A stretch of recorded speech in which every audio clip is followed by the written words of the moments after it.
Well, I said go. Ha ha ha. Right, now I've got to write a question. So who's next? Really, really great question.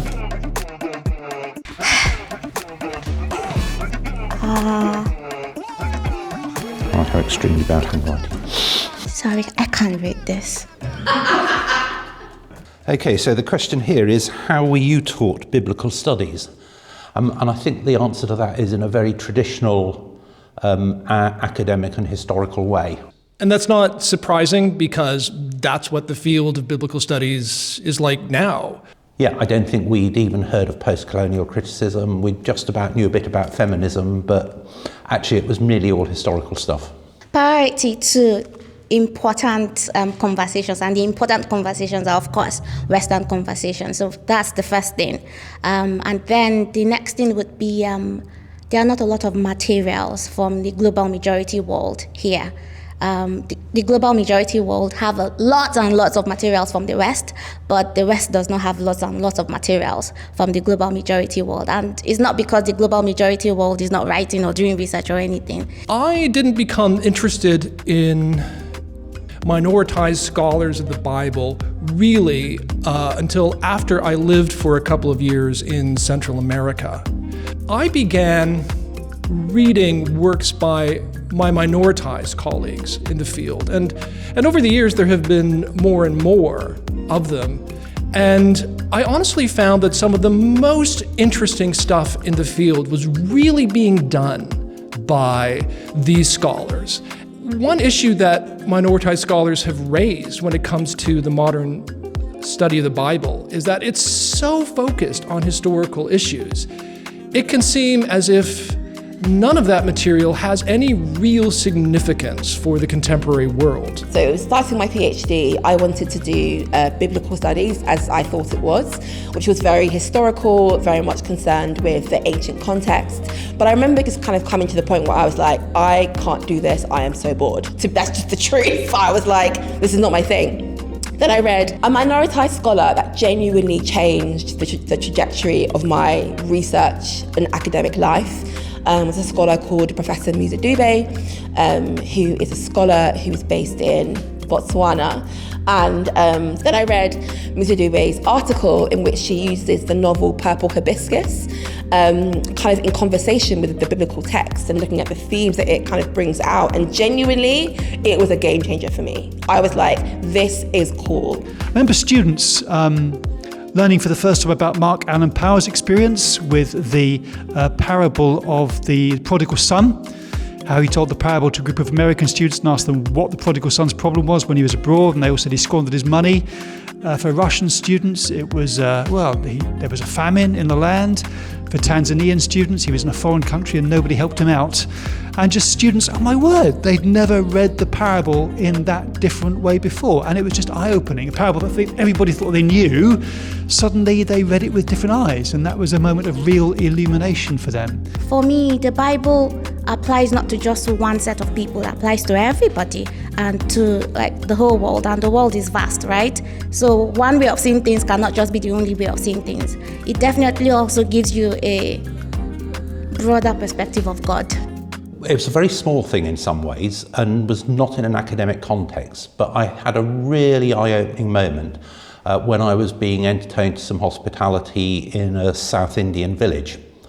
And the custom there was that the man of the house sat with us in the outer room and engaged us in conversation while the women of the household went backwards and forwards from the kitchen and brought the food. And that division between the private part of the house and the gendered roles in that culture really started making me look at biblical stories in a different way, and particularly that story of Martha and Mary. And the expectation of a woman's role being to do the entertaining side of the food for the men and not to sit out at the front of the house and engage them in conversation as Mary was doing. So it was an experience of eating in another culture, hospitality in another culture, that really opened my eyes to reading the Bible as a product of another culture and not the familiar one that I had often read it as. The question for me has always been the so what? Like, why am I doing this? And as much as I love the historical stuff, I think it's important the Bible is an ancient text. I feel like minoritized scholars, global majority heritage scholars, really focus on the so what. They focus on the context, what's happening right now, in a way that I think the West has been privileged not to. Has been so concerned with the past that they haven't been thinking about what's happening now. And as a Black woman in the UK, I felt that I'm passionate about how can the Bible impact real lives today, real issues. How can the Bible be used to as a mode of justice, as a mode of freedom, as a mode of life, like it's a living text and not just an ancient text. How have I found a post-colonial critique to be helpful? I began rethinking many things, I think, about my own perceptions of the world. I think it's challenged the frame of reference we so easily lapse into, which what is familiar to us. And we've become very habituated to reading the Bible as a Western text when it isn't a Western text. And hearing the ways in which people from other cultures have read that opens up all sorts of possibilities for reading it differently and might jar us out of our comfort zones. So I read Bissie's article on the Shunammite woman with hair.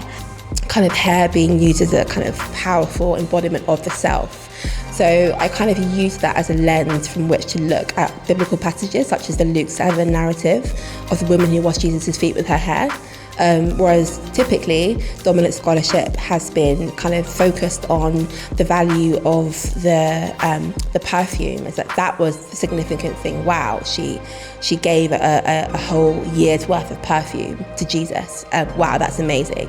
But that does tie into the kind of Western capitalist, of course we focus on money, when actually as a Black woman, hair is really important and it means a lot. So if you think about the fact that she actually took her hair out and used it to wipe Jesus' feet, it really kind of brings out new kind of lenses and new perspectives into her prophetic nature. But I never really pictured my hair in the Bible. It made me really reflect on how I can relate with the Bible and the Bible can relate to me in my own context.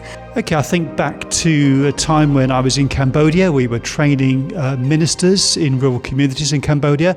A lot of them were very new Christians, the pastors we were working with, very limited experience. A part of that, we worked through the Gospel of Mark, reading a chapter a session. And we got to Mark 6, which has always struck me as being a particularly relevant bit. It's the bit where Herod beheads John the Baptist, a kind of intrusion into the narrative. And it was that chapter more than any other chapter in Mark's Gospel that really got them going. They were incensed. They were really cross and upset, deeply so about it. And it was an eye-opener for me about the sense of injustice and vulnerability under which they worked all the time, that sense of being at the mercy of corrupt officialdom. And so it enabled me to see the relevance of the passage I've never quite seen as being relevant before. It opened my eyes to how the original readers of Mark might have felt reading the passage, as they also were vulnerable to an imperialist regime that took no account of human life. So from being someone who kind of went out to teach them, I actually learned a lot about the vulnerable conditions in which they worked. I think it's really important for you to be aware of the conversations that are happening globally. We're not just a little silo here in the West. I think we are part of a global conversation and we have to be aware of what the conversation is. And I also think it's a matter of justice as well. It's about, as Christians, we should care about the issues that may not be affecting us directly, but that affect our brothers and sisters across the world. I think it creates a sense of humility, which is really, really good. If people leave theological college thinking, I know it all, then we've done a really bad job. But if you leave thinking, there's so much more I need to know, then we've done a good job. And you can learn that lesson early on by engaging with voices, the range of voices from the other parts of the world. My advice for you is to be open. Having your studies driven by ethical goals. First, be critical and ask questions and demand from your tutors that the reading list includes, voices from global majority world. If you start your course and you look at your reading list and you do not see a global majority heritage author or scholar on your reading list, to challenge your tutor. And do your own research. Don't wait to be spoon-fed. Think. Yeah. think. The more students can expose themselves and ask their professors to expose them to research being done by minoritized scholars, the more interesting and the more relevant they will find their studies to be. Majority. Okay. It's actually very bad. sorry.